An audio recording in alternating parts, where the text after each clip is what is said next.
So mister Eluru, miss Eluru and Mrs Eluru ఎంత super hit అయిందో. So winners ఏ positions లో ఏలూరు మొత్తం తెలిసిన విషయమే గైస్. సో ఇప్పుడు సీజన్ 2 జరగబోతుంది అనమాట. So mister, miss and missus Eluru తో పాటు సో ఇప్పుడు కిడ్స్ కూడా యాడ్ చేసాము. So prince and princess of Eluru కూడా జరుగుతుంది.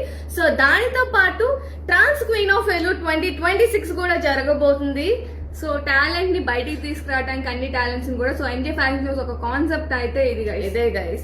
సో ఆడిషన్స్ వచ్చేసి మనకి మే 10th 1 PM కి అయితే ఉండబోతుంది. డ్రెస్ కోడ్ వచ్చేసరికి మనకి వైట్ టాప్ అండ్ ఇంకా బ్లూ జీన్స్. సో బాయ్స్ కి అయితే వైట్ టీ షర్ట్ అండ్ ఇంకా బ్లూ జీన్స్ ఉంటుంది. గర్ల్స్ కి అయితే హీల్స్ మెండేటరీ గైస్. కూడా పే చేయాల్సిన అవసరం లేదు. Free registration guys. ఆడిషన్ కి మీరు ₹1 కూడా పే చేయాల్సిన అవసరం లేదు. అండ్ అడ్రస్ వచ్చేసి మనకి శాంతినగర్ నిరేలా హోండా షోరూమ్ పక్కన ఒక రోడ్ ఉంది కదా. సో దానిలో న్యాచురల్స్ ఆపోజిట్ లోనే మనం ఫంక్షన్ హాల్ ఉంటుంది. సో అక్కడికి వచ్చేసేయండి గైస్. గుర్తుపెట్టుకోండి, మే 10th ఆఫ్టర్నూన్ 1 PM కి స్టార్ట్ అవుతుంది. డ్రెస్ కోడ్ తో అయితే డెఫినెట్లీ వచ్చేసేయండి. So this is Jasmi and this is Neha. So MJ fashion show directors. So auditions లో అయితే కలుసుకుందాం. Thank you so much guys. Bye by.